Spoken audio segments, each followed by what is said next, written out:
Welcome, beautiful people, to the third annual Black Future Month. Very excited today to talk about Black education, talk about homeschooling, different type of books you and your scholars may be listening to or should tap into and start reading. But before we get into it, wanted to introduce you to IMI, aka the Institute of Melanated Innovation. This is the main sponsor and driving force behind Black Future Month. IMI has two main components. Number one is to increase the access to Black Studies courses and experiences for our K through 12 youth and community members. And number two is to serve as a think tank, which you will see today with these brilliant young brothers, and research center for discussing and solving problems within the Black community. Three components that we have for you or your scholars are: one, we have some on-demand courses, right, from history about Mansa Musa, Black Wall Street, Afrofuturism, Queen Afua, and all that stuff, all on the imifoundation.com website. We have free live events, virtual and in person. We are taking our first in-person educational adventure to Tulsa's Black Wall Street at the end of July. You and your family can come with us to Tulsa and learn about the history and engage and support that community. And then lastly, we are building out our incubator and accelerator program. So if you have a business idea and you want to grow that business idea, you can tap in with us for that. Three membership options for you. IMI All Access is going to give you the best bang for your buck, where you get access to everything, including the courses, free events, and incubator. If you just really want to focus in on Black Wall Street, business, financial literacy, you can tap into the Play Black Wall Street Academy. And then lastly, if you are on a budget but you still want some knowledge and power, you can do the Black Study Snacks. Now, more importantly, for Black Future Month schedule for the rest of the month, last week we had our Black Health Roundtable sponsored by Queen to Queen. This week we have our Black Education Roundtable led by Dr. Banks from 3BD Consulting. Next week we have Black Wealth Roundtable, going to be led by the Fire Your Boss team, Josiah Greer. And then we will end this beautiful, amazing month talking about Black love, hosted by the M4 Show. Okay. So if you're watching live or you're watching on the recording, feel free to go ahead and put the city that you are representing in the comments. And if you have any questions, comments, or wisdom, feel free to drop it in the comments as well. Now, let's get into it. I want to welcome Dr. Banks from 3BD Consulting. Thank you for leading this panel. Appreciate you, King. How you living? Hey, man, it is always a pleasure. Anytime I have the opportunity to tap in with IMI and what you have going on over there. And for love what y'all doing, man. So it's definitely an honor and a pleasure to be here today. I'm sure that the audience is really going to be able to enjoy the insight and the wisdom shared by the brothers that you put together for this panel. Just in that pre-talk, I was just impressed and amazed by the caliber of people that you put together. So I'm definitely excited to be here with the team today. Yeah, appreciate you. Second year in a row. Definitely appreciate you. And I wanted to give you this quick nugget before Josiah comes on and introduces himself. Yeah. The first year of Black Future Month was actually made possible because of Mama Calandras. I published the book Black Future Month. She saw it and she was like, "Oh, come out, speak to my kids." We were in the library, and that was the first official Black Future Month event ever because of Mama Donna. So huge love, right? Huge love. Rest in peace, Mama Donna Calandras. Yeah. Brother Greer, how you doing? How you living?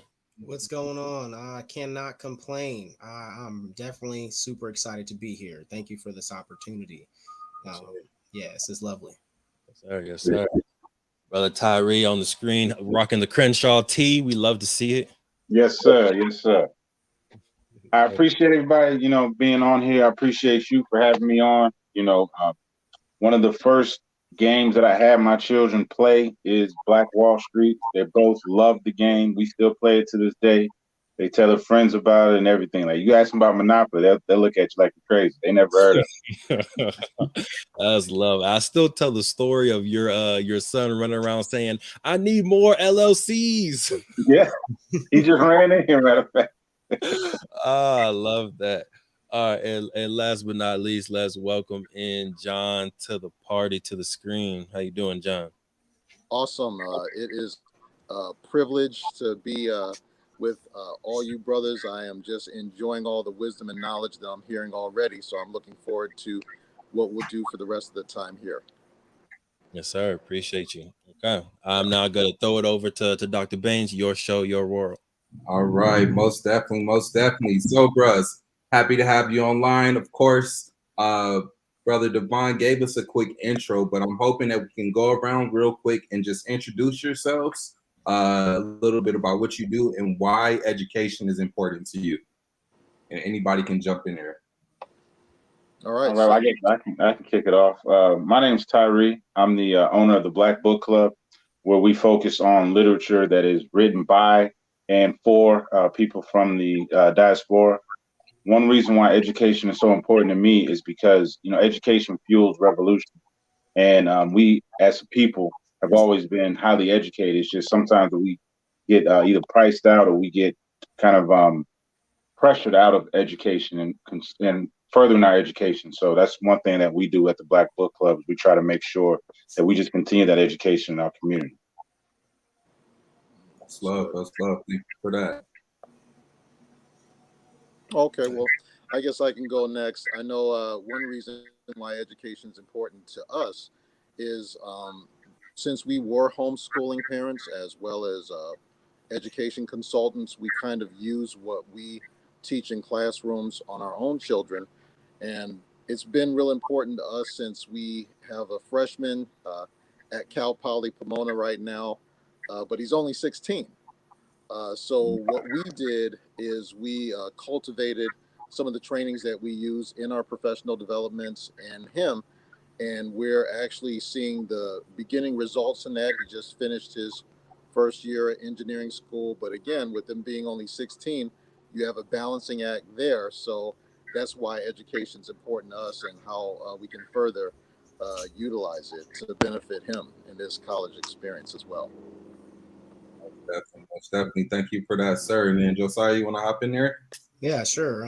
So my name is Josiah Damaris Greer. I quite a few different things, but one of them is the enrollment management coordinator and outreach counselor for the Educational Opportunity Program at Sac State. So California State University, Sacramento.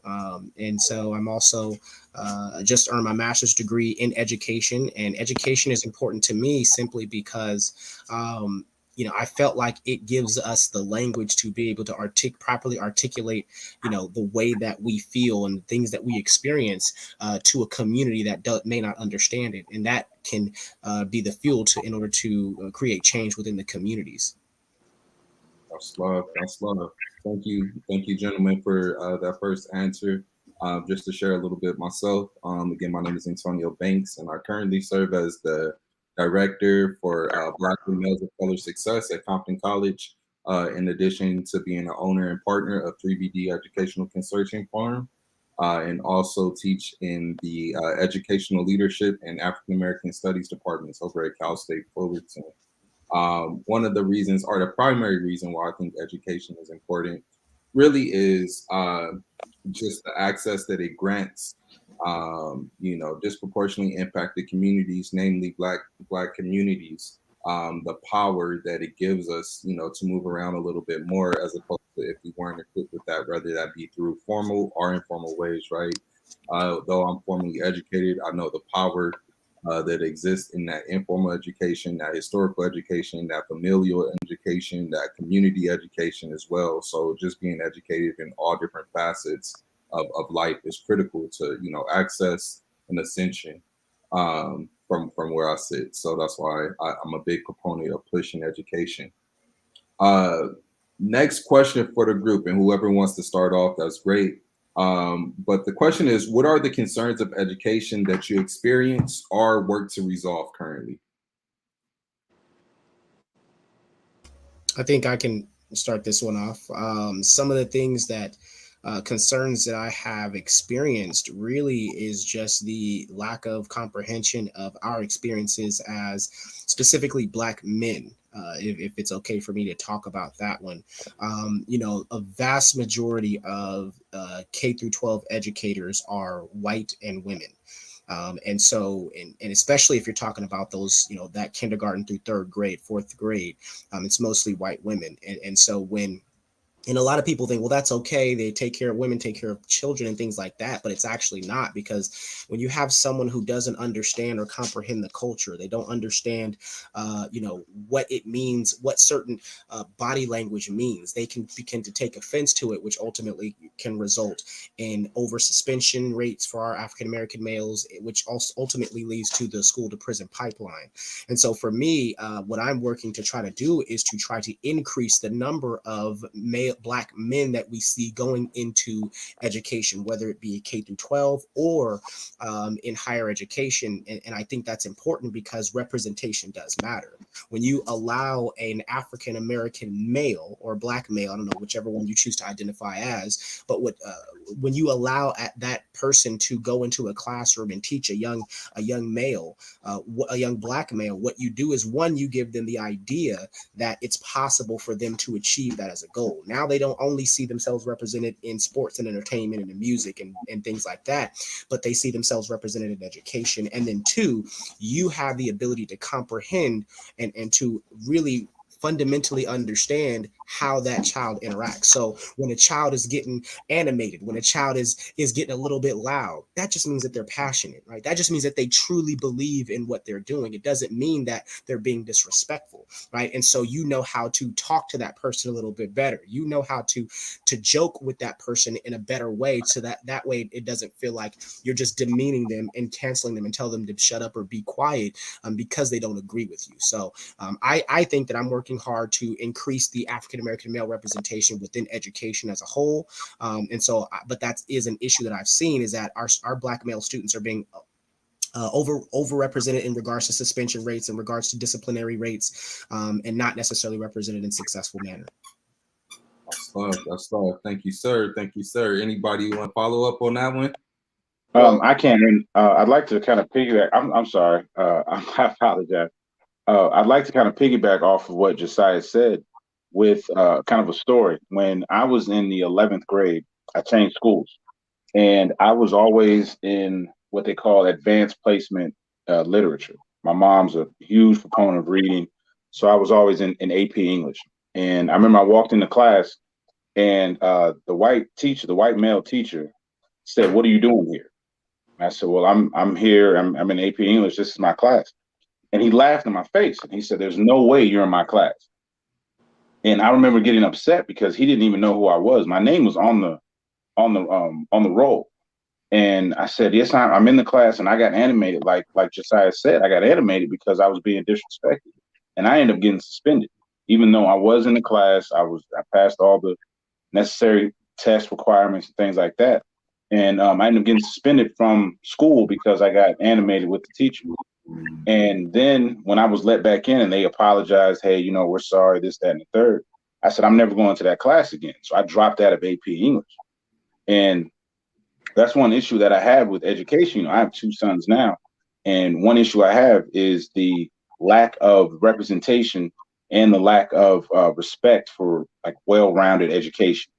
If I was able to have a Black male or female teacher that was even in the school that would say, "Hey, come with me. I know why you're getting upset. Look, here goes your name on the roll. Go back in class. Don't let this person make you drop out of this class." I felt like I would have been a better student. So one thing that I try to, pay attention to with the Black Book Club is by putting these libraries in communities where we are dominant, is that we can remind our young kids, and when I say young kids, I mean K through 12 and beyond, is we can remind them of their genius. We can give them books written by people that look like them, so that they can understand that, like you said, the representation is not just in music and in basketball or sports. They can see that, oh, this Black man, James Baldwin, wrote all these books. This Black woman, Toni Morrison, wrote all these books. And they are educators, you know what I mean? So that's one thing that I try to directly impact with the Black Book Club. Wow. That's love. That's love. Thank you, sir. And then John, you want to close us out on this one? Absolutely. At first, my main concern was lack of well-rounded education, but after listening to Brother Greer, it's also lack of representation as well. So now you just actually added to my concerns. But my main reason for lack of well-rounded education is a lot of times we're brought in to raise test scores, and it's just amazing how often I notice that people aren't teaching phonics in schools anymore, and phonics like phonemic awareness, actually how to enunciate, actually how to say words correctly. That seems like that's not necessarily something that is valued anymore. Just speaking actual verbal diction correctly. And the reason that's always been a concern of mine is since my family's not originally from here. My mother and father they're both Ghanaian West African. They had to learn correct and proper English. So when it was instilled in us as well as instilled in our children, in the school system, sometimes it's looked at, well, you don't have to speak correct English. But then when you get into the business world, you do have to speak correct English. So that has always been a concern of mine, even raising language arts test scores and things of that nature. But as the two gentlemen referenced, Black men are a lot of times underrepresented, whether it's 2% in teaching as well as 2% in the medical field. Those two actually mirror each other when it comes to Black male representation. So thank you, gentlemen. You just added to my concerns that I already had with the education system at this time. Yes, sir. Most definitely, most definitely. I definitely echo the sentiment shared by all of you fine gentlemen. I think one of the pieces when we talk about representation that sticks out to me is not only representation but quality representation. I was fortunate enough to go to elementary school where a lot of the teachers identified as Black or African American, and I reached a point in my sixth grade journey where I had my first Black male teacher. And I think that he was under some of the pressures or the structural pressures to adapt or conform to kind of like some of the Eurocentric standards that have been put into place by the institution of education, right? And so because of that, he kind of overlooked me in my journey and things like that to conform to the greater demographic that was at that school at the time. And so I think a piece of that is not only having representation, but also having quality representation. Students are, educators that are going to further or push the agenda for Black students, not just, be there to harm them and make others feel like they're, meeting a diversity quota or whatever the case may be, but people that are there that are actually passionate about helping our students. In addition to that, like I mentioned earlier, I teach in African American Studies at Cal State Fullerton. One of the classes that I actually teach is History of Racism in an Educational Perspective. And that class in particular is full of aspiring elementary school teachers. And like many of you referenced earlier, a majority of that class identified as white women, right? And so while we're still working on that pipeline of increasing the number of Black educators in the system, I think it's also imperative to make those that are already in those seats or are about to be in those seats a little bit more aware about the impact of having culturally responsive pedagogy and culturally responsive curriculum, right? Where our students are able to see themselves represented in all aspects of the academic experience, right? Whether it be like Brother Tyree was talking about in literature, right? Or in math or in science or whatever the case may be. We have brilliant Black scholars that have impacted every facet of the educational experience. Why aren't we being represented in a more higher, like at a more frequent clip? So that's critical to the work that I do currently. Next question for y'all, and Brother Tyree is probably gonna knock this one out the park, being that he's the owner of the Black Book Club. But what is one book that you would recommend for all Black scholars to read? Well, I don't know if I can actually say the full title of it. It's a 1967 book written by Jerry Farber, and it's one of the books that really kind of started the Black Book Club for me. And it's called "The Student as an N-Word." I don't know if we're allowed to say it on the platform here, but what it highlights is the kind of master to slave relationship dynamic that is prevalent in a lot of education, to where, we're not allowed to ask questions. We have to sit down and follow everything that a teacher says. And it speaks on how the master slave relationship in modern educational settings is intellectually demotivating students, to where, as students, we don't, sometimes as Black students, we do not conform to the master slave relationship in teaching, and then we get somewhat kind of pushed out of education. I remember being a student and hearing things like, Christopher Columbus discovered America, and my mother told me that was false. So I raised my hand and said, well, there's no proof that he actually discovered America. The people were living there when he got there. And again, I got in trouble for that because I questioned the teacher because of this certain master to slave relationship. So that's one book that I kind of push that to a lot of parents, especially, to just tell them that we have to be more active in education. We have to, sometimes re-educate our children when they come home from school and give them some of our true history so that they can understand that we have been, great pillars in the community for a long time, and they can see their genius in themselves. That's good. I guess in my regard, one book I would probably recommend is a leadership book called The Five Roads to Power. So it basically just talks about the different roads people take to obtaining power, being influence. And a lot of times people feel that, well, influence and power is given to them if people like you.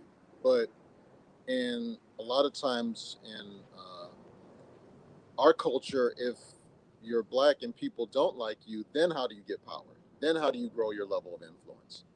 Because if they don't like you, then they're only going to give you power and influence if they need you, meaning that you have to be deemed an expert. Now, it's nice when people give you power if they like you, but if they don't, then how do you classify if you're an expert in one particular field? Or how do you determine how to get that influence and power? The reason why I feel that's really important right now is because you have a lot of things that are trying to influence Black families. You have a lot of things trying to influence even people in schools and things of that nature. So that leadership book first started off as a periodical for people that were new to leadership and they didn't necessarily know how to handle their newly acquired influence that was just handed to them. But in looking at what we've been going through as a community and looking at how our culture has been going, I think that would be a great read for any Black scholar on knowing how they can grow their level of influence and how they can grow their level of power. Because however way you take it, whichever road you take is always determined by what you're going through at that particular time. So it started off as a leadership periodical, but now it's just something that is just a book that's readily available. Yeah. I feel like it's a tough question because I think it really just depends on context, right? And like, what is the scholar looking to do? You know what I mean? I think that if they're looking to be the most successful person, I think in business, you may want to read Think and Grow Rich, or you may want to read Rich Dad Poor Dad. If you're looking to be more educated on Black history, then the miseducation of the Negro, or revolutionary suicide, or To Die for the People. It really depends on what that particular person is. If they're looking to get more understanding about mental health, Shook Ones by Charlemagne the God. Like, what specifically, is it? I think for me, I think the miseducation of the Negro should be something that every Black person should read, and who's interested in education as a whole. And I say that just because a lot of what Carter G. Woodson was talking about in the miseducation of the Negro is still happening today. It's still relevant almost 100 years later. So it just tells you that we haven't progressed a lot in certain ways. Of course, we have progressed tremendously since 100 years ago, but I'm just saying there are certain ways that we have barely made any progress, and education is one of them in a sense, because the way that we are even being educated, and I really loved how you both kind of touched on this, is that the way we're being educated as Black men is not the same. When they read the books, they don't see, Black men don't see themselves represented in a positive way.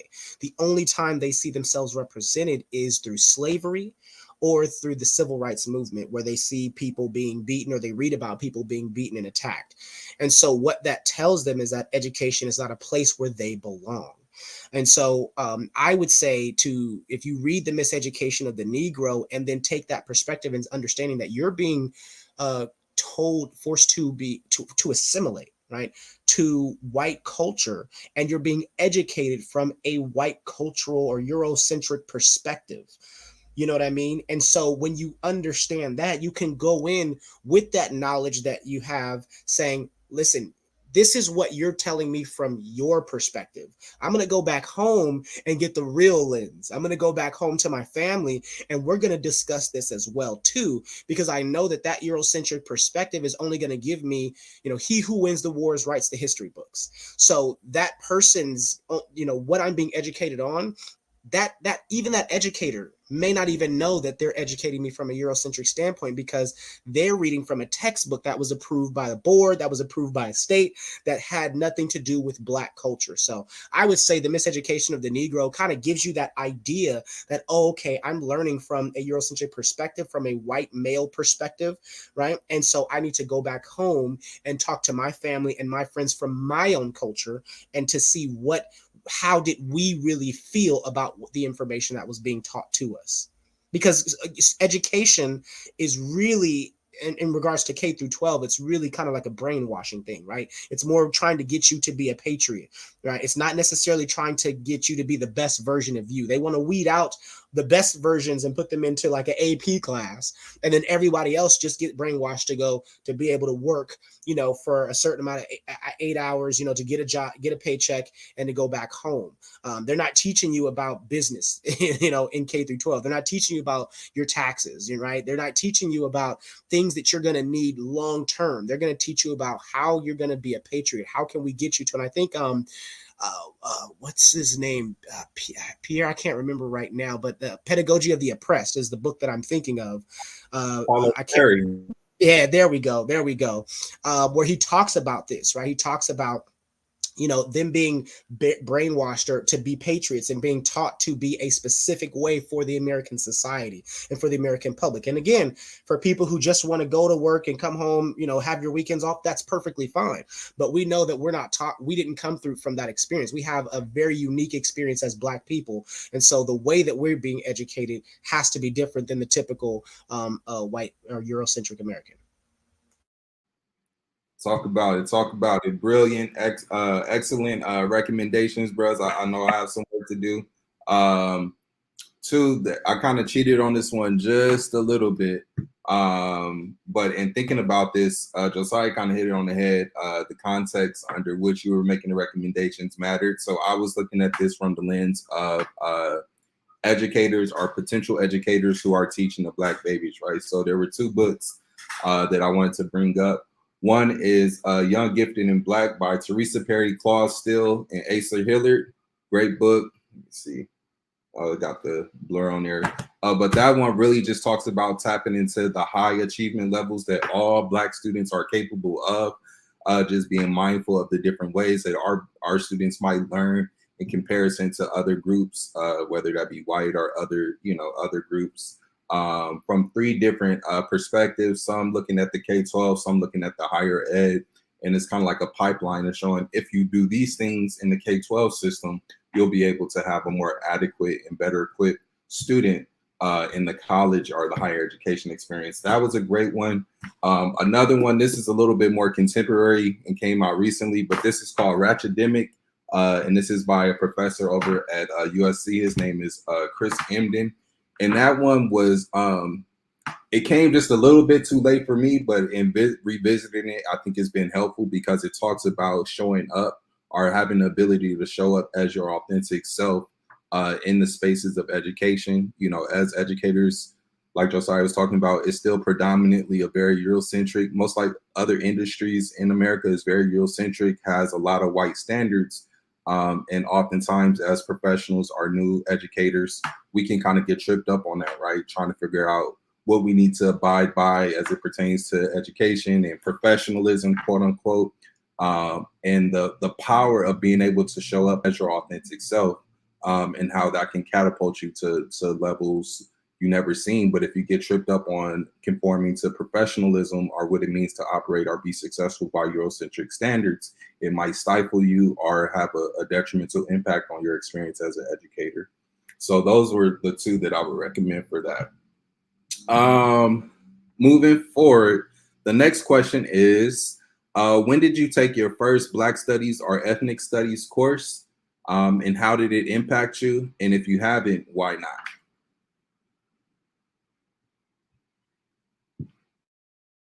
The first one I took was in college, you know, the first time that it was offered. And just to kind of piggyback off what's something Josiah said, there's an old comment from James Baldwin when he said, you know, growing up, you watch the Cowboys and Indians and you're told to root for the Cowboys. But until you find out that you are yourself the Indian, you know, you are rooting for your own captivity. And that was a situation that I think a lot of our people can identify with. You know, when I was in college, I was maybe a junior, and I took a African American studies class that wasn't even offered from my college. It was an online class that, you know, I just took because it was interesting to me. And it had a feeling of just being lied to. You know, I'm 23 years old, and I'm feeling like I've been lied to because I was never given these Carter G. Woodson quotes. I was never shown W.E.B. Du Bois' intelligence and, you know, James Baldwin's intelligence, Malcolm X's intelligence. I was never given that as a child.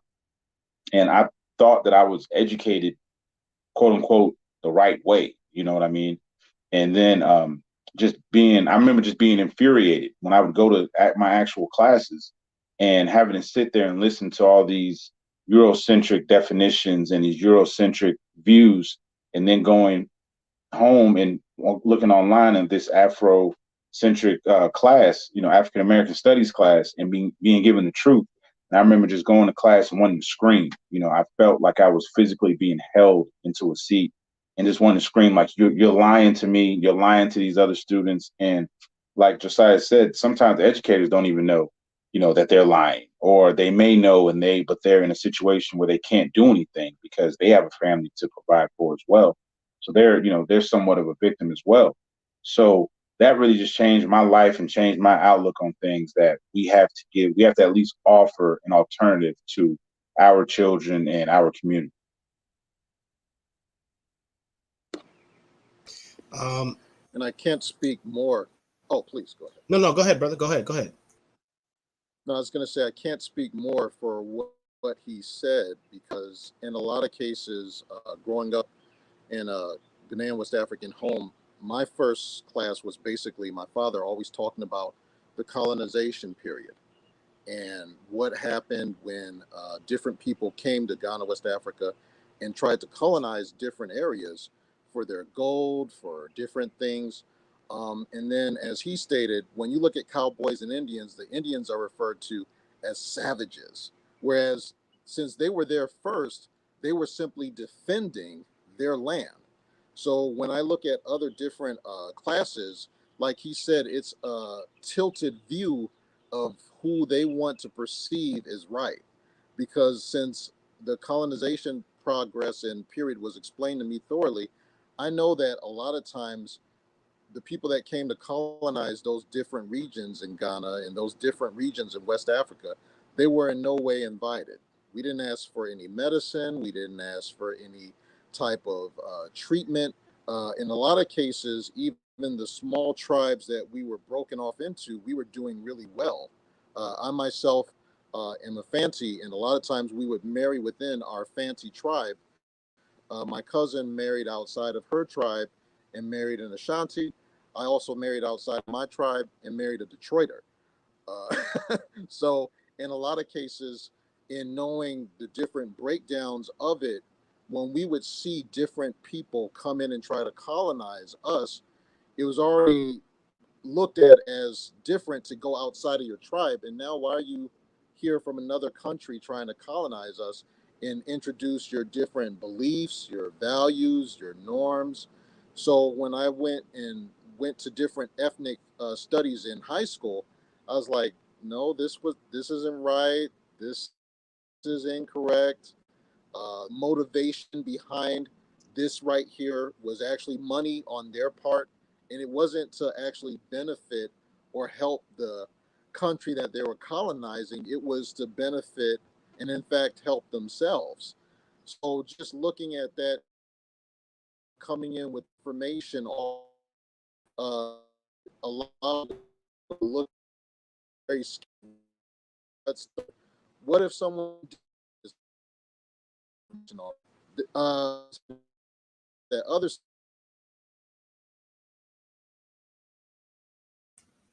Uh-oh. I think we lost him. I think we Yeah, lost him. I think the Wi-Fi might have messed up a little longer. Yeah, it's all right though. I'll kind of go with the question. I think it was, when did you take your first African American or ethnic studies class, and how was it? Did it impact you? Correct. I actually never took an African American or ethnic studies class, and I went to a PWI. I went up there in Chico State, and I'll say that for me, it was, I didn't go to a white school to be educated about Black people. It's how I felt. So I didn't really take any. Um, I didn't really take any ethnic studies or African American studies classes, because I felt like, I knew about my people. So I thought I knew about my people, which is interesting, because when I did eventually take a sociology class, I felt that it helped me find the proper words to articulate how I was feeling about Eurocentric culture as a whole anyway, which is interesting, because now that I'm looking back on it in hindsight, I'm like, if you would have taken African American studies class or ethnic studies class, you would have gotten more in depth about how it specifically affects your community, right? Before, with sociology, it's very broad, and I ended up majoring in sociology after taking that intro to social class. But social is very broad. It teaches you about gender equality, it teaches you about diversity, it talks about every single thing under the spectrum as far as social interaction. But with African American studies, I felt like it would have given me the information to specifically address our community, right? To specifically address, in the proper ways, things that we experience. And so I think that, I should have taken it, and that's ultimately why I'm considering doing a PhD in African American studies in the future, is because I didn't. And so I would encourage anybody, if they're listening or watching, if you are at a PWI, which is a predominantly white institution, still take that class, because the information, the knowledge, the history that you're going to gain is going to be helpful as you progress through society, as you go into a world where you may be the minority of the culture. You may be, the small number of people, and the amount of history that you may gain from that can be useful in the future. Love it. Love it. Doc, Dr. Greer, looking forward to it. All right, if you are watching live, you are more than welcome to go ahead and put a question inside the comments. We have our set questions, but we have community members here. Always happy to take some live questions. I do want to bring it back to John. I know you got cut out because Wi-Fi always gets in the way. When some wisdom is coming, Wi-Fi will get in the way every time. Right? Every time. So I'm gonna pass it back to you to finish up your thought. No, I appreciate that. And I don't know where I faded out, but I will say that in listening to some of the different historical things that were brought out in classes coming up, I had stated that I went in very skeptically, because again, I knew the real reason for why Ghana as well as West Africa was colonized, and a lot of times it was portrayed as it was for our benefit, for West Africans' benefit. It was portrayed as if it was to help us, and it was also sometimes portrayed like they were invited, and none of those were further from the truth. None of those were the truth at all, especially with the Volta River, which was known to just have a lot of different minerals as well as a lot of different golds floating in there. There's a lot of money to be made in the colonization of West Africa. And as a result of that, I noticed that a lot of times the historical narrative was tilted and it wasn't in fact correct as for the reason why or the motivation why that specific region was colonized. So that was the main thing. And I was in the part of saying that if I had known that information going in, which I did, it allowed me to look at not the teacher, but the curriculum very skeptically, be more so skeptical with the curriculum. Whereas a lot of times students, my fellow peers, did not have that information coming in. So they looked at it as truth. They looked at it as factual history, and they knew no other alternatives but what that teacher was saying. And a lot of times that teacher may have actually believed it because they believed their curriculum, but unless they actually knew that actual history, they didn't know that there was many other reasons why colonization occurred, as well as many other reasons why the motivation was there to inflict other people's beliefs, values, and norms on another culture, even though it was not requested or invited in any way. Yeah. Most definitely, most definitely. I wanted to add just a little bit to this conversation. I took my first Black and Ethnic Studies course actually when I was a senior in my last year as an undergraduate student. And the impact that class had on me, her name was Dr. Mary Texera, and it was so interesting because I did not enjoy the academic curriculum that I went through in undergraduate at all. Didn't feel connected to any of my professors up until that point at all, and was just ready to go.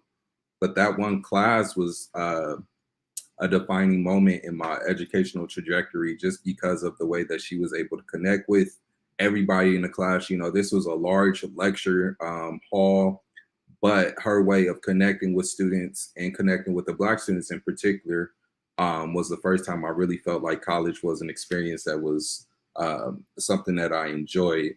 I had been kind of strayed away from doing Black studies and things like that because my sister had did Black studies for her major, and it was a misconception out there that there wasn't any type of, solid career opportunities for people who study like African American studies or whatever the case may be.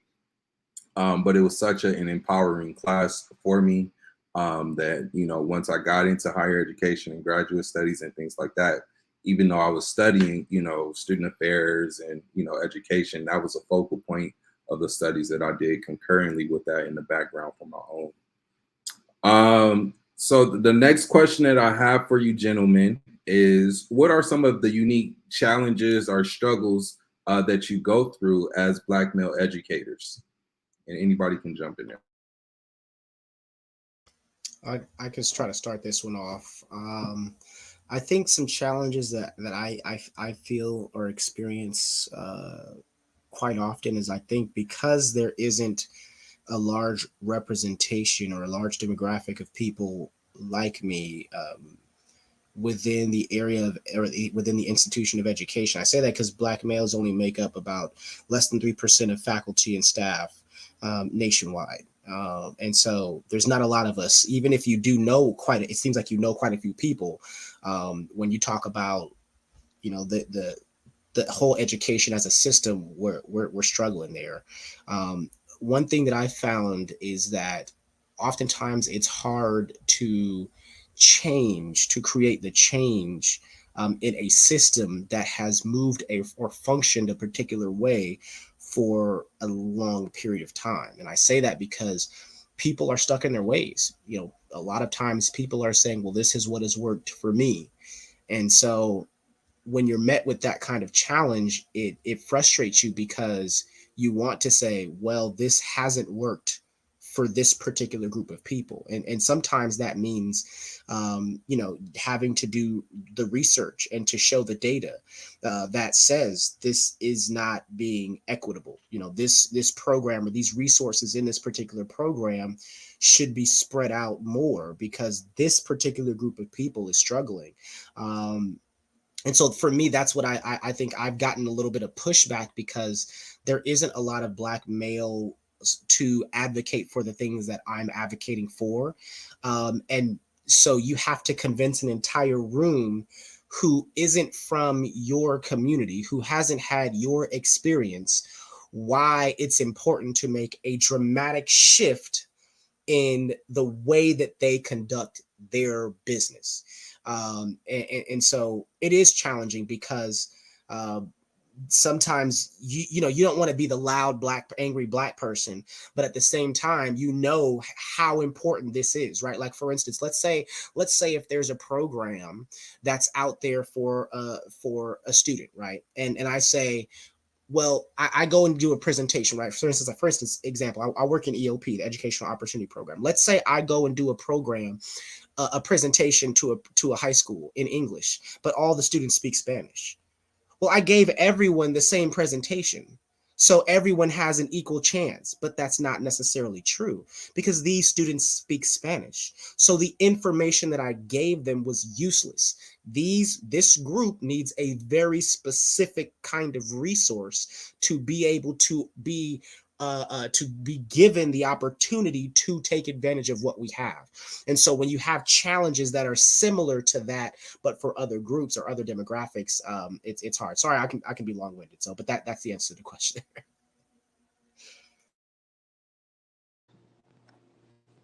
Most definitely appreciate you, bro. Anybody else want to hop in there? What are some of the unique struggles or challenges that you face as a Black male educator? Well, I guess for me, one of the main challenges is the struggle to not try to imitate entertainment.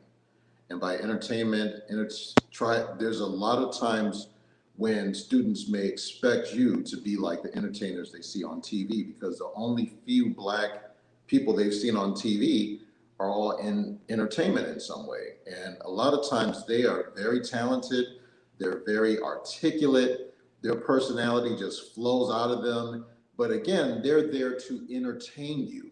So in regards to my son, when I'm talking to him, since he's a freshman at the age of 16, I'm telling him, you're not representing who you see in entertainment. You represent your father as well as who your father is. So pay more attention to me. And a lot of times, even as Brother Greer stated, since there's such a small amount of Black educators, like even now, as he stated, under 3%, a lot of times they may expect that Black educator to act like the person that they saw on TV. The representation that they see in entertainment is so skewed because, again, entertainment wants you to see who they want you to see. And I know a lot of other awesome entertainers that may not act that particular way, but they don't have the same platform as the other people that are advancing who they want them to see. So that challenge is definitely something that is daily because, again, I can't necessarily try to imitate who I see in entertainment because that's just simply not in me. And in a lot of times, students, you have to share with them that entertainment's only one pathway to power. What about getting an expertise in a certain thing so that they need you and they'll have to transfer that power to you, not because they like you, not because you're funny, because they actually need you. Um, and that's what's called expert authority. So in a lot of cases, that's the challenge that I face. But as always, I'm up for the challenge. I know one of the biggest challenges that I've faced is really just piggybacking off you two gentlemen, and it made me change the direction that I was headed in for the Black Book Club.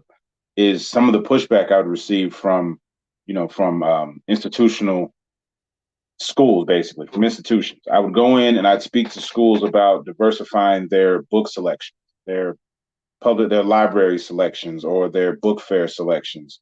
And I would always receive, like Josiah said, well, this has worked for us for this many years. And it's that pushback of saying, well, it really hasn't. It either has flushed a lot of people into a situation where they are against education, or it's increased the prison to school to prison pipeline, which we understand has been designed to be this way. And it's, having that pushback of telling them, and I come in, dressed as I am now, and saying, I know that it hasn't worked because it did not work for me. I know it doesn't work because it did not work for my brother. It doesn't work for my son. And having that pushback of them saying, well, it works for us. We have Martin Luther King books here. And it's just, the presumption that we are a monolith as a people, and saying that, hey, you have two Martin Luther King books here, but they don't even really tell the full story of Martin Luther King. You're not even really telling the full history of this one gentleman, and all due respect to him, he's not the only Black leader that we have. And if you're going to tell the story of the one that you're willing to speak about, at least give the truth of this man's background. And it forced me to go to even a more independent route of just speaking to the actual kids in the neighborhood that they're in, and putting the library right where they live, right next to their basketball court, and sitting down with them and talking to them about, hey, what type of books do you want? And them saying, we want Malcolm X books. We want these different Black education books that we're not offered in school. And then being able to provide those to them is, one of the main pushbacks that I received is just, hey, we don't need it. We don't need you. Prove to us that we need you.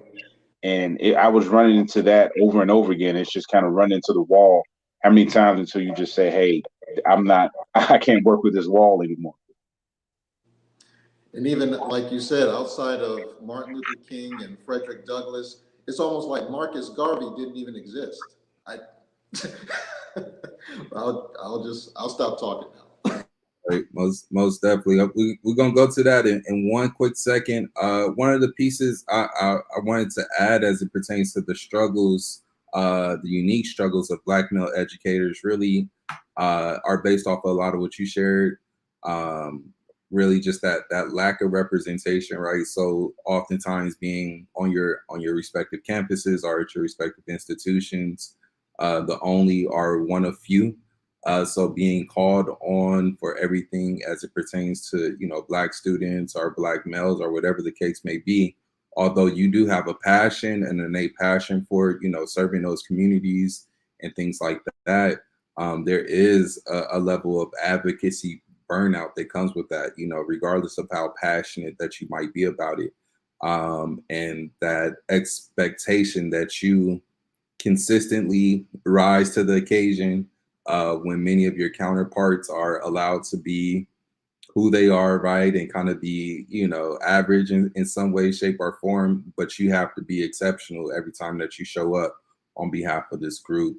But in that struggle, right, I always look for the silver lining in struggle. I think one of the things that's one of the most recharging or rejuvenating things, in addition to, rest is a revolutionary act, they say, but also being able to connect with other Black male educators across, the state or the region or the nation or whatever the case may be, to realize that you're not the only one that's going through that battle of, that burnout or being picked on for whatever the case may be, or having to figure out how to navigate these primarily still Eurocentric spaces while maintaining some level of authenticity, right? You're not the only one facing that battle. So I think that helps in times when I'm really struggling or, really tired. It's just looking out, to a Devon or a Josiah and just saying like, yo, if they're keeping it moving, I got to find some way to dig down and keep it pushing. So I think that's one of the ways that I've been able to counter, that struggle in particular.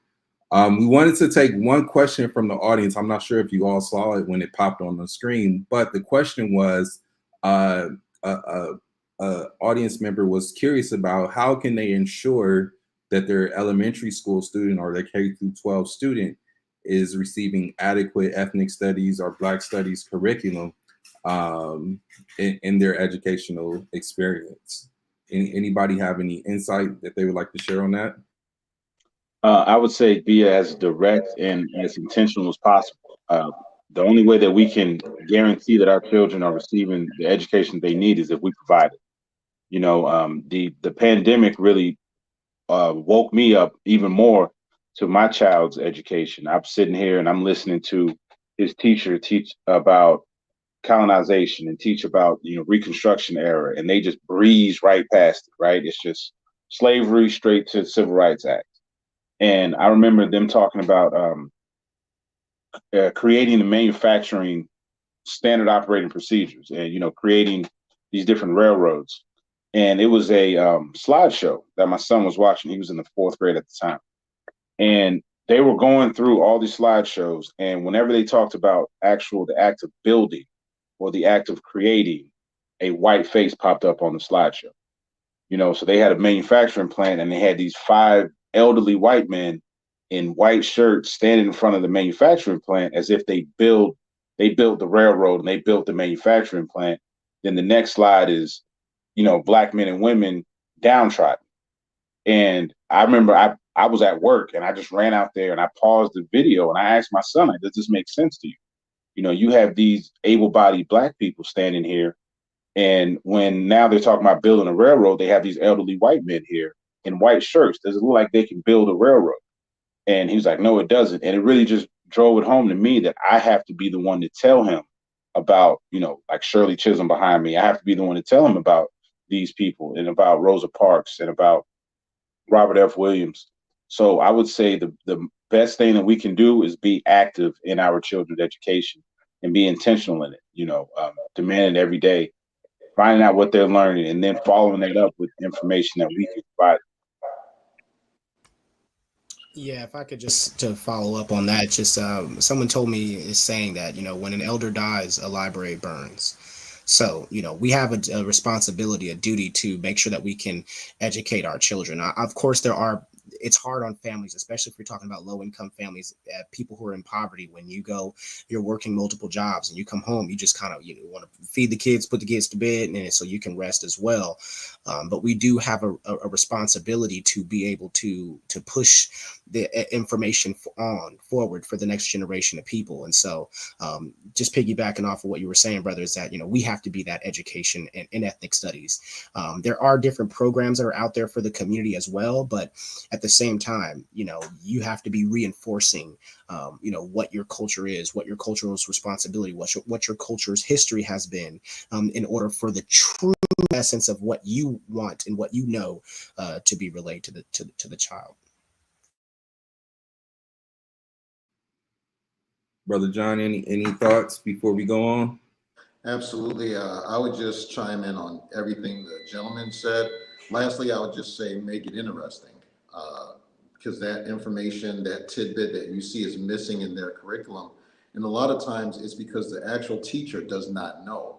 Most teachers don't know that Booker T. Washington actually had to make his own bricks before he built Tuskegee University, because he was not getting that just readily available to him because of the color of his skin.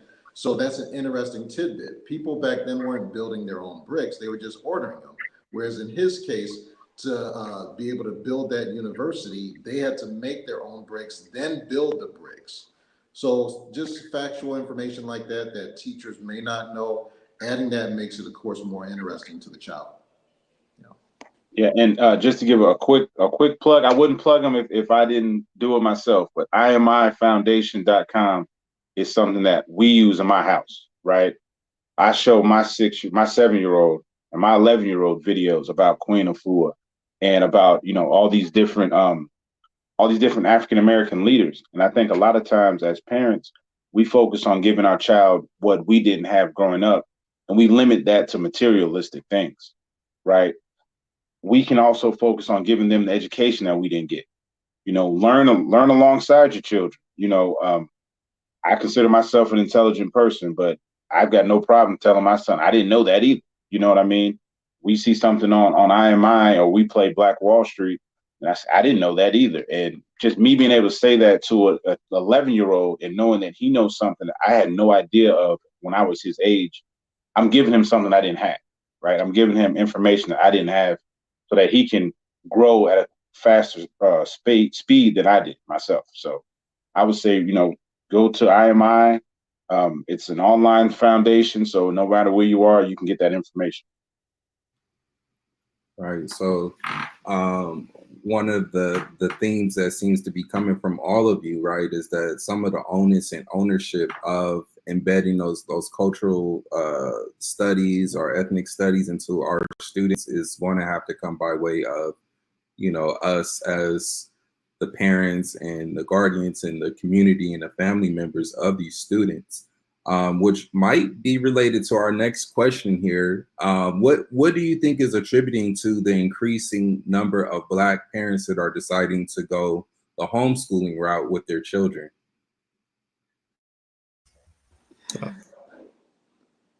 Go ahead, Brother John. I'll let you take it over.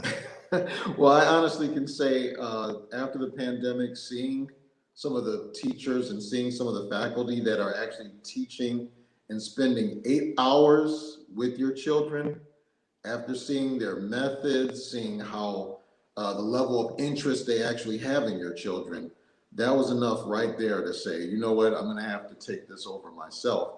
In me and my wife's own case, the reason why we started homeschooling is we noticed that a lot of the information that our son was getting, he was advanced in, and we could only regulate that. And sometimes students look like, oh, they're just being bad. No, sometimes they're being bad because they're actually bored with the lower amount of information that you're sharing with them. And in some particular subjects, they may be more advanced. In our son, it was math as well as other statistical things. And he definitely didn't get that from me because math is not necessarily something I thrive in. But for him, we advanced him in math and he was able to still pick it up. So now, with him being a freshman, already accepted into the engineering school at the age of 16, that was something that worked out for us in homeschooling. And now we can go ahead and use that with his younger siblings because, again, they're advancing in different things. Every student is different, but you don't find that out unless you sometimes take on that responsibility, which we in fact chose to do. Yeah, and just to follow it up, kind of similar to what John was saying, a lot of parents just did not know what was going on, in the schools. A lot of people were just going with the flow, doing the system, right? You get up in the morning, you get your kids ready for school, they go to school, and then you take care of the many different responsibilities that you have as an adult, such as working and doing the clothes, doing the dishes, cleaning the house, all those many different responsibilities that come with just becoming an adult and being an adult parent. And then you pick your kids up at the end of the day. You say, how was school? They say how great it was or how bad it was. And you say, okay, well, it'll be better tomorrow. And you go and do the same thing. But I think this time we really got a good look at what they were doing in the classrooms. And you said, hold on, that don't sound right to me. But whereas if your child came up to you and was like, I didn't like what they were teaching, you're like, well, look, we all didn't like what we were being taught. So you just deal with it. So we just got I think parents, our Black parents and families got a taste of what their child was going through from an adult perspective. It's one thing when you're a child and you get that experience and your parents tell you, be quiet, go back to school, don't worry about it, listen to the teacher. But when you're an adult and you can think freely, and then you listen to that and you're like, hold on, I don't like that anymore. I know I could do a better job than what this person is doing, because really school, again, is not meant to educate, to make your child better. It's to make your child a better listener. That's it. To make your child a better follower of instructions, right? Whereas to, like Brother John was saying, when his kid wasn't being challenged, so he started being disobedient. He started, looking around and figuring out what else can I do, because I'm already done with this schoolwork, right? And so when you're able to really tap into what challenges that person, then guess what? They're not going to have the time to be distracted to try to distract others. So parents are realizing they can do a better job, and they're more invested in the actual development of their child as opposed to just whether or not they can listen to instruction and follow it. Yeah, like to piggyback off of what Brother John said, I was that kid in class that I just wasn't challenged, right? I was finished with this part of the lesson.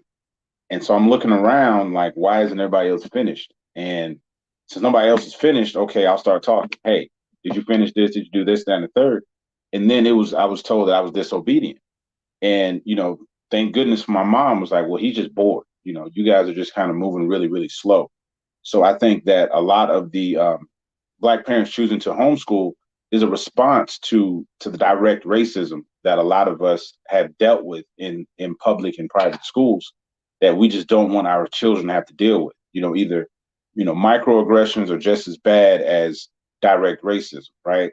And so in the pandemic, we started to really just sit down and listen to some of these teachers and listen to how some of them spoke and how some of them, I'm in Alabama, so hearing them speak about certain stuff like the January 6th terrorist takeover attempt, right? And hearing a teacher that teaches my son every day call it just a dust up, or just call it a situation. And hearing that and just kind of processing that he was, at the time, he was 9. So how does a teacher who he has to respect, because this is his teacher, how does he process a teacher saying that a racist terroristic attack is just a dust up, right? Or hearing how they kind of minimize our direct solution driven history that we have in America, and hearing a teacher minimize that to a student, they're going to follow that because they are following a quote unquote expert in their field, right? And then they come home and their parent tells them to respect their teacher. You know, hey, your teacher knows what's best, listen to your teacher. But what if that teacher is racist, right? What if that teacher believes in racist ideologies?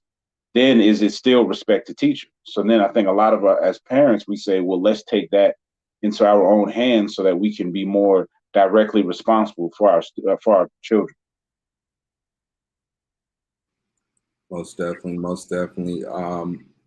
Just to add a little bit to this conversation, or move it a little bit further, I was actually a partial product of the homeschooling cycle, right? And so I began my education being homeschooled by my mom. And so I think I went into actual public education around second grade.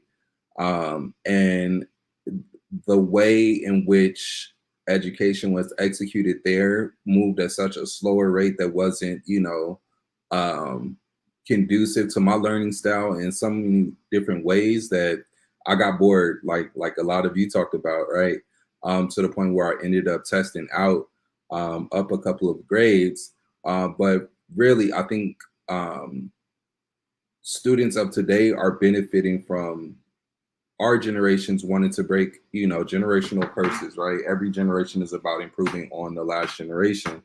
And I think that, many of us in many of this generation have had the opportunity to be educated and had the opportunity to really critically assess and reflect on what their experiences were like in education, and realizing that they want better for their students, right? They want them to be more in tune with, not just being a cog in the machine, right? Like public education does by and large, for a large part, right? I was having a discourse online about the Perfect Attendance Award that they give away in K-12. I'm not sure if y'all remember that, right? But we were having a discourse about, what actually does showing up every day really do? Does that further you in your learning as a student, or does that make you a more viable employee of some corporation or some institution, right? That invests that into you early on and ingrains that into you, right? So public education, by and large, is doing a great job of kind of like producing that next generation of employees, or whatever the case may be. But how often does it encourage our students, especially our students, to think outside the box, right? Those who want to be, entrepreneurs, or just do things a little bit more unorthodox as it pertains to, success. And so I think that our students that are coming up now are the beneficiaries of us going through those systems and having that foresight to want better for them. All right. So speaking of that, if you didn't have homeschooling, but you were privy to start your own school, right? Today we start in Josiah Greer Elementary, or John, a full high school, or the Black Book Club College. What would be some of the primary pieces of the curriculum that you would want to focus on? If you were to start a school, what would your curriculum focus on?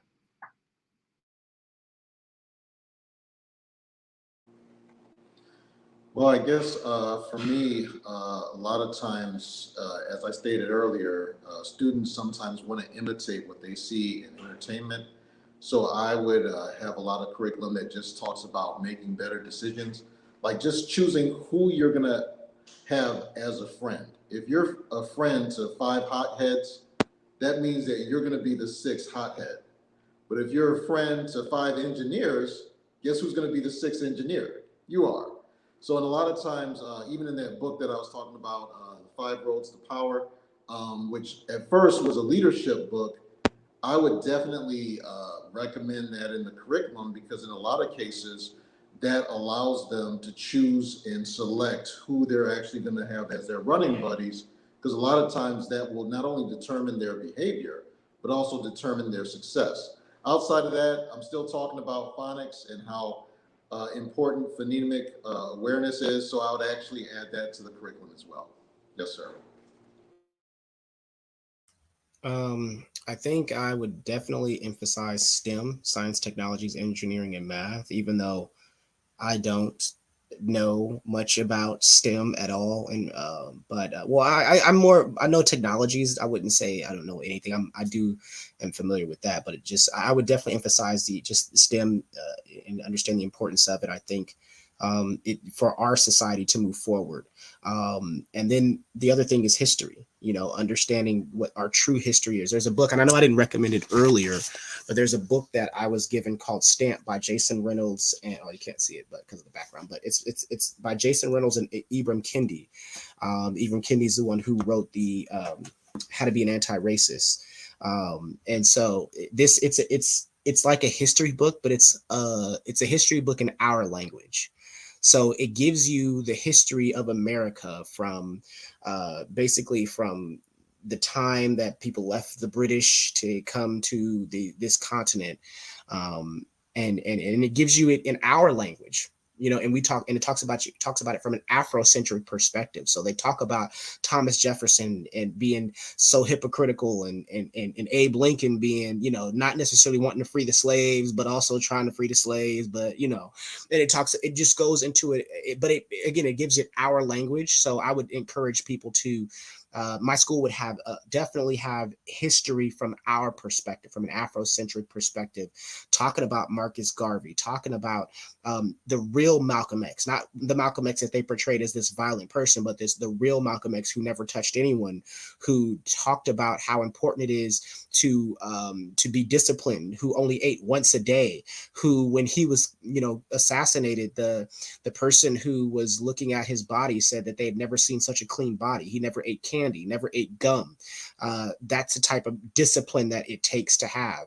And so really just educating about the history of our people, and not just the ones who were assassinated, but some of the successful people as well too, because oftentimes we talk about those who we show in history those who were cut off, you know, and say, well, and essentially what we're giving the message is, if you try, you're going to lose everything. And so I do think giving that message about people that have, you know, worked and became successful, you know, like the Booker T. Washingtons, like the W.E.B. Du Bois, you know, these people who are historic greats, but still had a life after the movement per se. They still were able to have a decent life. This is a great question. I'm glad you two went before me, so I can kind of steal a few ideas from you all. I would focus on a few things. One would be the just the art of communication, right? Is the ability to create community within our different perspectives and different backgrounds. I think one thing that we somewhat lack in, and it's no direct fault of our own, it's the ability to communicate. You know, the ability to communicate and disagree and still continue communicating, right? To communicate through a disagreement. And another thing in a larger aspect that I would focus on is the dangers of patriarchal society that we live in currently, especially as Black men. I know Bell Hooks spoke about how, you know, patriarchal society can really be looked at as white male violence, to where, and it goes to that communication as well, to where we're taught that we're only men when we can extract violence. And our ability to either extract violence or to respond to violence is how we identify as men.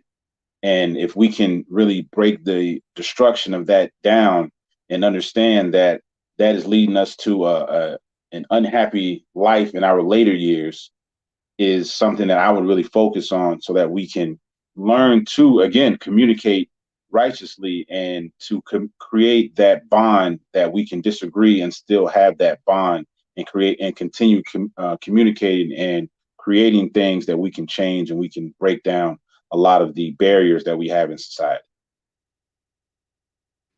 I think with solid communication, we can do anything, really.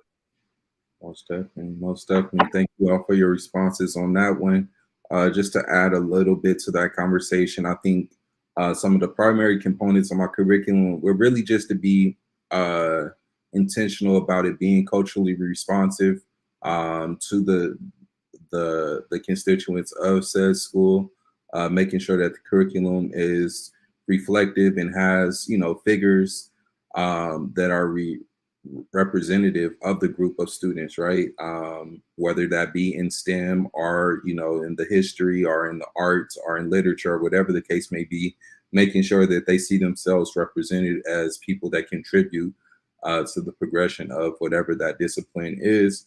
Also, I'm really big on teaching the importance of intersectionality as it pertains to social change and, just advocacy within groups.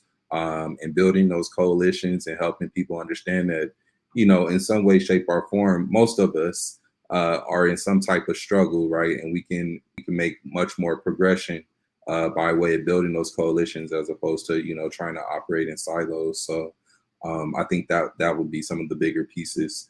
If it was an all-Black school or something like that, I would definitely hone in on the pieces around Afrocentricity and teaching students, really just about the strength and the power of the people that they come from, and knowing that, if we're on the backs of our ancestors, that we're able to accomplish all of that, what we have to do, and our mission is really light work in comparison to all that they went through in order for us to live the lives that we have the privilege of living.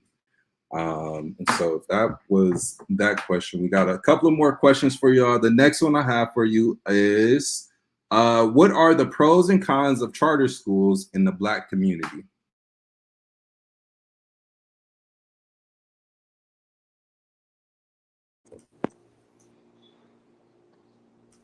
I think one of the things I would say that's a pro is that if you have a charter school that's of the people, made up of the people for the people, then they get a real, like I mentioned before, that I would like to do is the Afrocentric curriculum. They can get it made for them specifically, and they don't abide by the same rules or the same guidelines as the state in regards to what's required to be educated at that particular institution. So, systemically, we have guidelines that you must meet in order to be considered a accredited program. Whereas, so, when you have a, when you have a charter school, you can kind of go tiptoe in between those guidelines a little bit more. You have a lot more wiggle room. One of the down things, or one of I would say the cons to having a charter school is you may not necessarily have the same opportunities in regards to funding. You may not necessarily have the same opportunities in regards to resources. For example, if you want to play for a basket, let's say your kid wants to play basketball.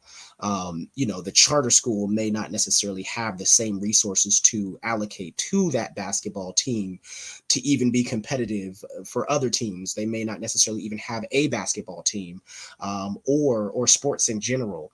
And then if they want to receive scholarships, does that university recognize that charter school as an accredited school to institution to be able to send that particular student to a university on a scholarship once they graduate? I remember, I think this happened, if I'm not mistaken, with, I don't know, I can't remember what celebrity had a charter school. I think it was maybe it was Diddy or something like that, where I can't remember, sorry, off the top of my head, but there was a celebrity who had a charter school, and the students who graduated from that charter school couldn't go and get a scholarship from particular universities because they weren't recognized by those universities as credible institutions in order to be able to graduate from and go to their university. So I think you run into that challenge in regards to resources, but at the same time, the type of empowerment that you get from the type of education that they can receive, because we've been taught that education is one person in front of a classroom, everybody face towards that person, looking and listening because this person knows all the information. But if you go to like the wealthy, or you research the wealthy and how they're educated, they're more educated in a circle, right, where everybody has input, right? And there are times where students will get up and just walk away from that, what they're doing, and say, you know what, I'm ready to work on that. So they feel more empowered in regards to their education. They feel like this is something that I decide that I do. Whereas in K through 12, for people who are in public schools, it's just, hey, you listen to what I say when I say. And like you said, I think you talked about this earlier, Dr. Banks, is that you're taught to be an employee as opposed to the wealthy are taught to be employers. And businesses of themselves. And definitely in the pros and cons of charter schools, since there are less checks and balances, it sometimes puts the livelihood and education goals of a whole large group of people into the hands of a small group of people. And if that small group of people, if they're invested, if they're smart, if they have common sense, it can be a beautiful thing. But if they're not invested in the child's education, if they're not that smart, and if they're not using a lot of common sense, it can be terrible. And in a lot of cases, you see both the pros and cons depending on who's in charge, that small group of people that's in charge. In a lot of cases of the schools that we had to go in and do professional developments for and things of that nature, it was the latter. Some of the administration did not necessarily have the students' best interest at heart. They were not invested in the students' long-term learning. And as a result of that, we had to come in and do trainings on classroom instruction, professional development, teaching in an urban setting, things of that nature, simply because they were not equipped to do that. But I guess those would be the pros and cons. I think, with a lot of things in life, it all goes to intent. A lot of, and I saw somebody comment that a lot of the charter schools will pull from the public school funding, and they're not being held to the same standards, which can in itself can create a larger problem for the community, as well as the students from the charter school and from the public schools. I know here in Alabama, across the state line in Tennessee, they're really pushing for a lot of charter schools in areas to where they are somewhat, they're pulling all the funding away from the public schools, and they're putting that into these individual charter schools.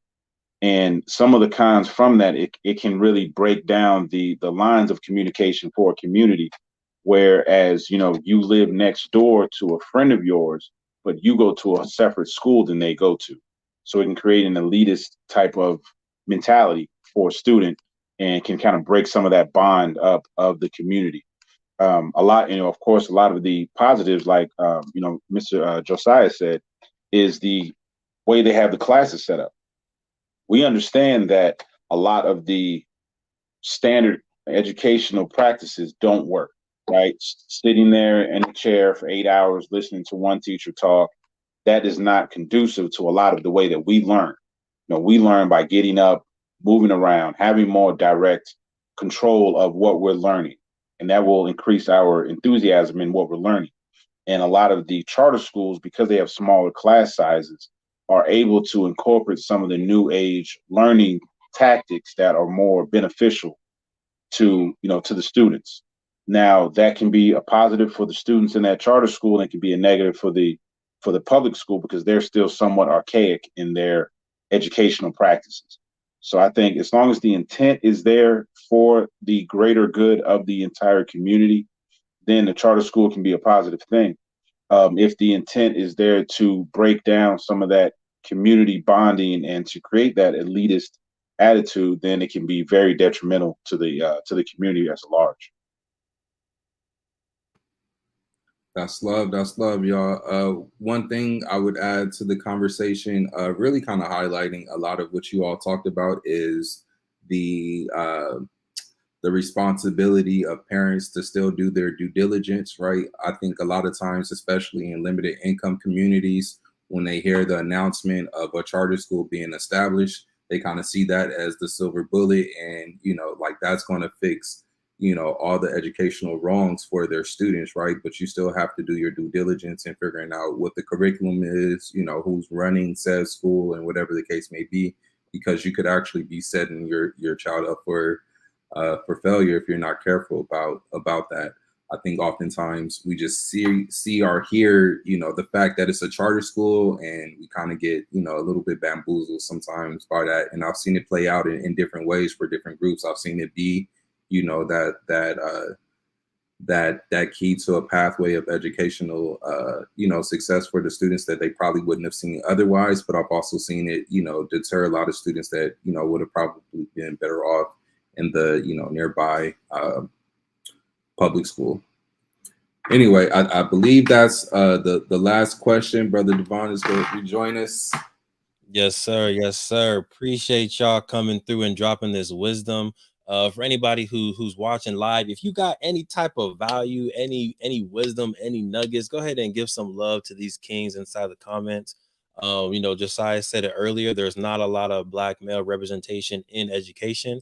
And we have 4 kings here who are all providing educational wisdom and value and nuggets in different ways, right? Not all traditional ways, untraditional ways. We got public libraries. We got people at community college training principals, giving motivation. So definitely give some love and energy to these kings out here making a change. There we go. Yeah, you know what I'm saying? Appreciate y'all for real. I just want to say, Dr. Banks, thank you so much for teaching the teachers. You know what I mean?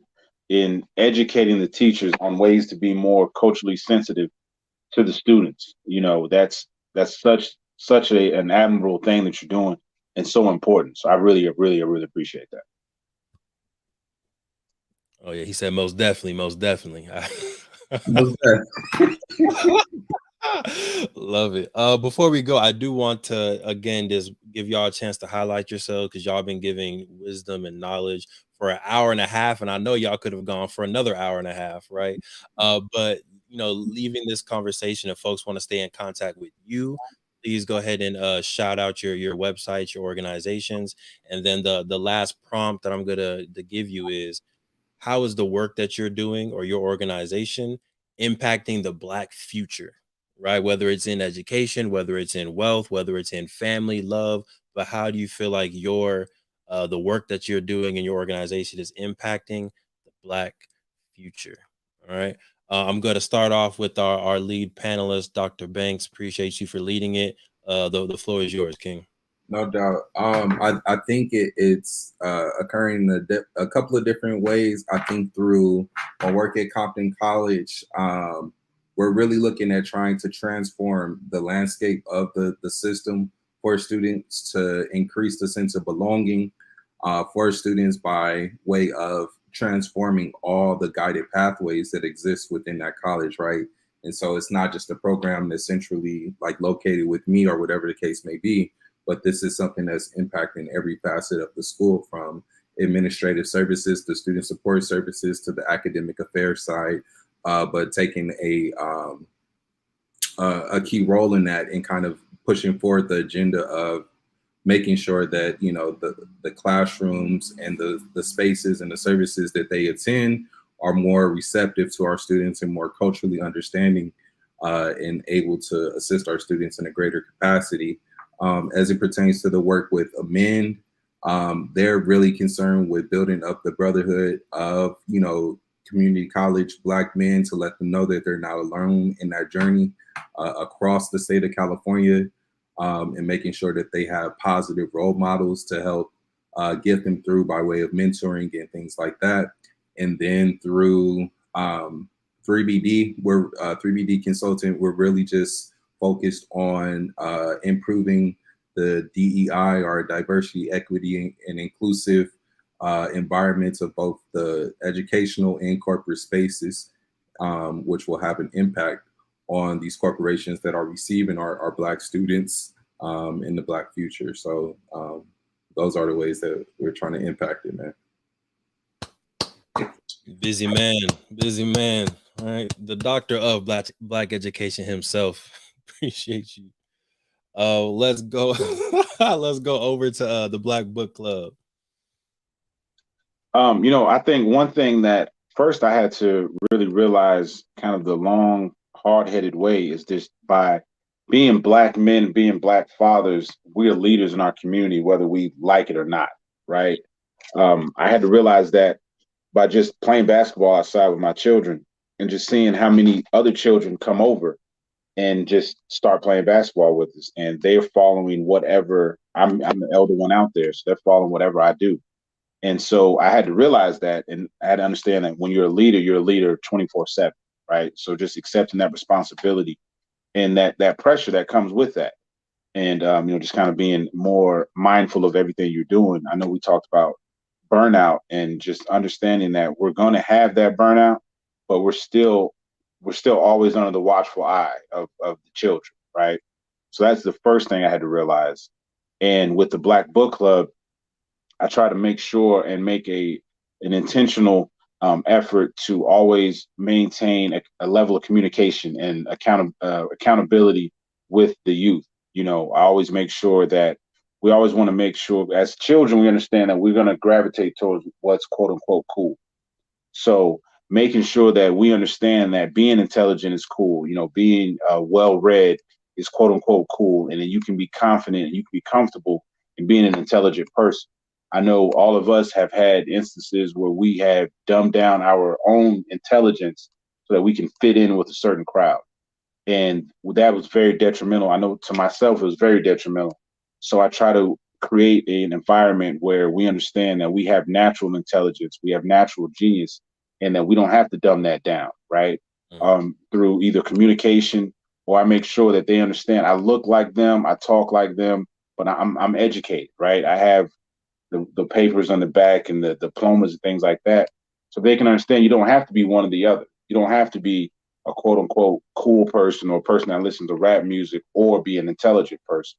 You can be both, right? You have the intelligence and the wherewithal to be both.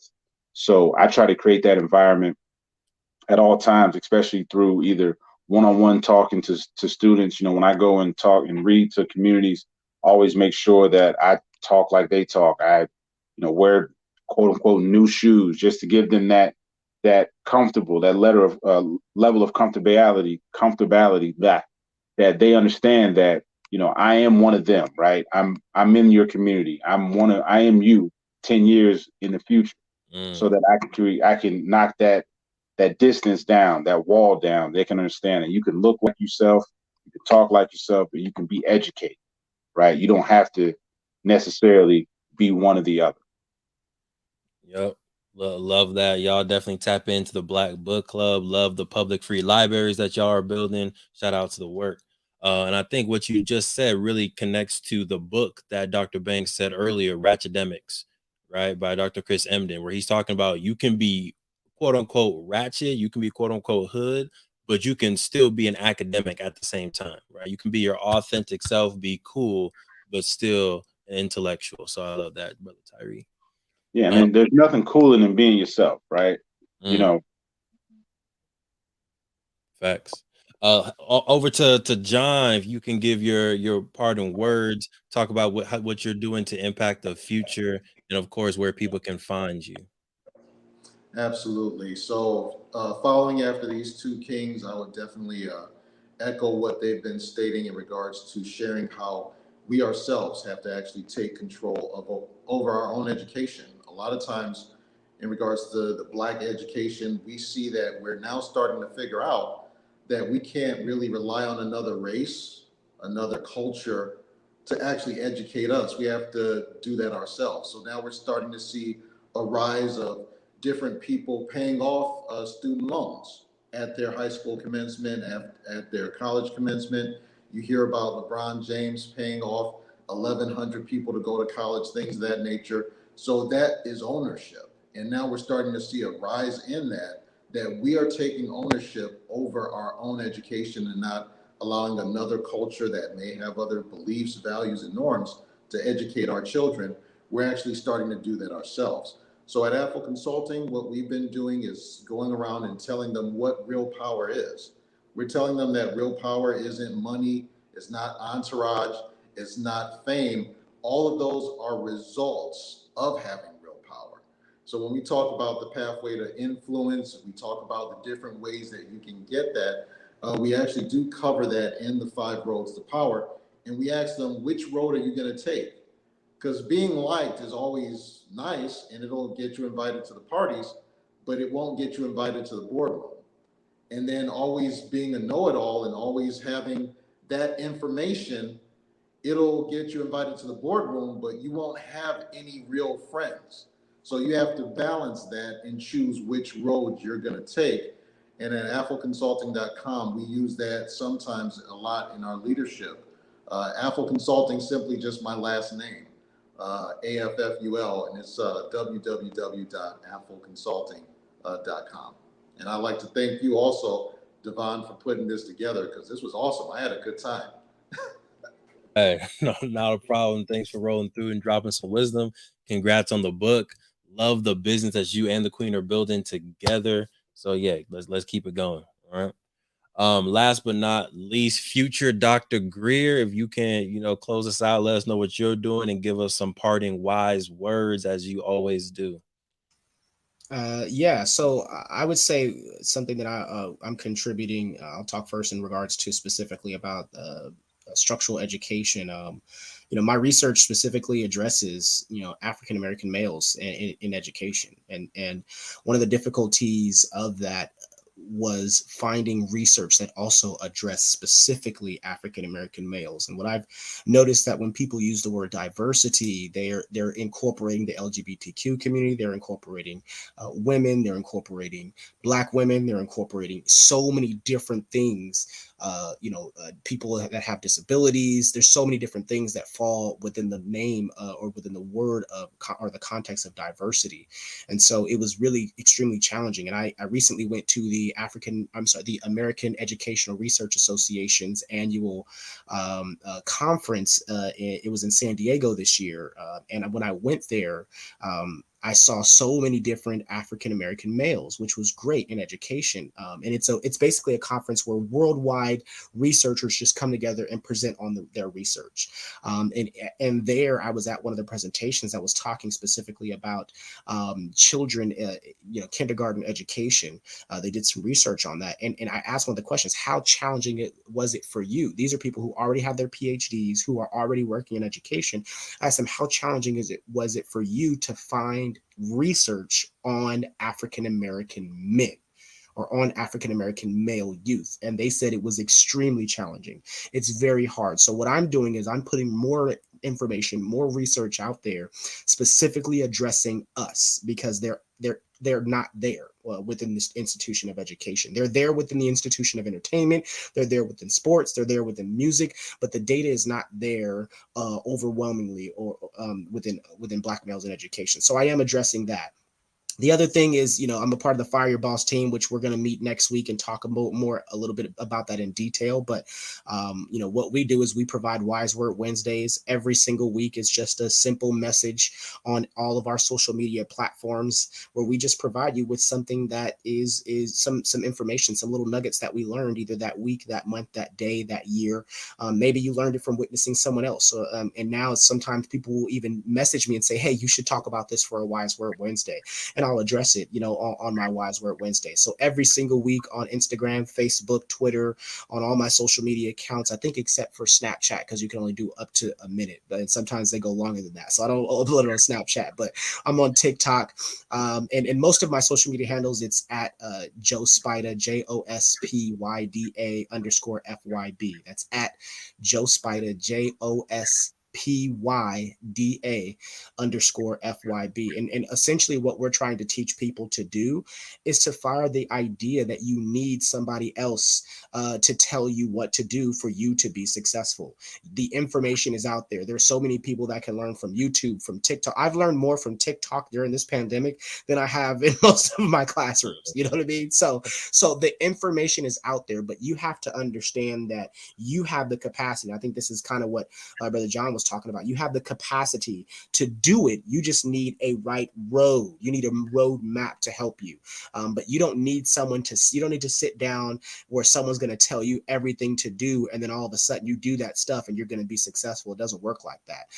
If it was about whoever worked the hardest would be the richest, then you would see a lot of people in your communities that are wealthy or that are rich, that are that are have a ton of money. But it's not whoever works the hardest. It's who can be the most disciplined, who can be the most dedicated, who can be the most focused, and who understands their power, understand what they have the ability to do, and then putting that towards realistic goals. So we kind of educate people through that. I also do motivational speaking. So I do travel to different high schools, different community colleges, different universities, and do motivational speaking where I talk to them about my story, being a person who was, first generation college student, a person who was kicked out of high school, who was arrested in high school, I spent my first college semester on probation.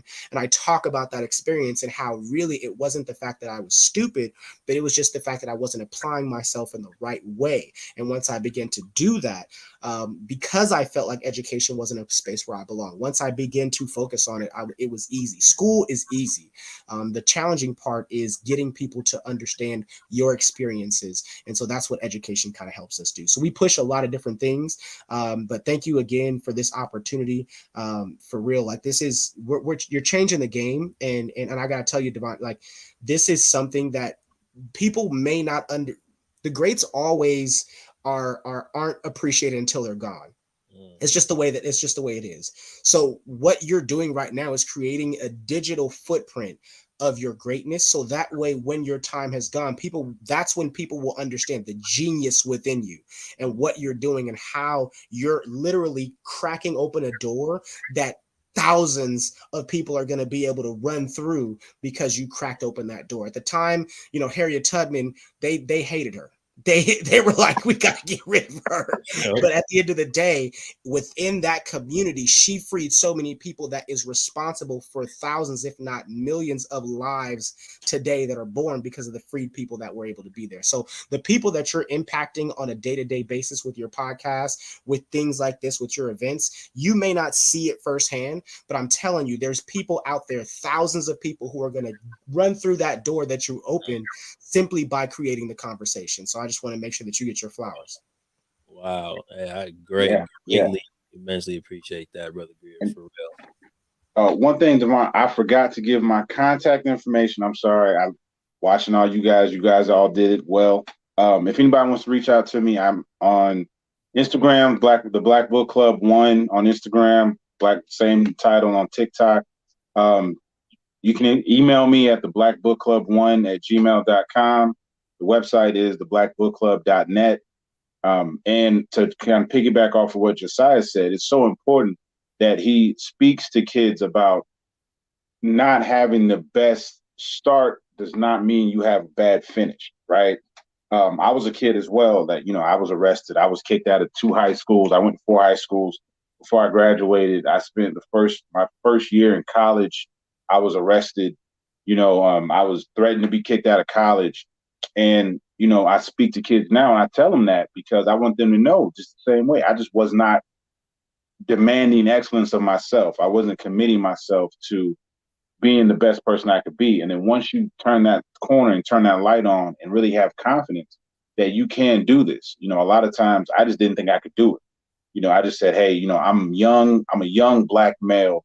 So this is what I'm supposed to be doing. I'm supposed to be getting arrested. I'm supposed to be fighting, and just having the bravery just to go against that and understand that I can graduate college, right? I can, if I really focus, I can do these great things and not have that threat of disappointing myself. I would never commit to something because I would say I'm just going to disappoint myself. But having that confidence to understand that you have the intelligence to do it can change everybody's life. So Josiah, you telling students that changes everybody's life that you tell that to. I want you to know that, you know, giving them that information and telling them that they can change their life themselves really, really does great work. And I'm very happy that you're doing that. Love it. One more time, standing ovation, round of applause for the Kings for coming on. Y'all showed out, overrepresented for the Black men in here, and love the fact again. Josiah said this, Tyree said this. The fact that for years to come, right? This is up here now, right? So people can come here, they can see the representation, they can feel those vibes, they can be inspired to then go out and they get their doctorate, they start their business, they find their queen to build a business with, they do work within community college, whatever it is, right? So greatly appreciate the time. Like Josiah said, next week we will be having the Black Wealth Roundtable. So if you're interested in building wealth for you and your family, whether it's through entrepreneurship, whether it's through real estate, stock investing, we're gonna be talking about a lot of dope stuff with the Fire Your Boss team. And again, if you are interested in signing your students up for Black Studies, you can go to www.imifoundation.com. That's www.imifoundation.com to start taking some courses. All right. Appreciate y'all, Kings. Please stay healthy out here, right? Stay wealthy out here, and we will catch you on the next one. Peace.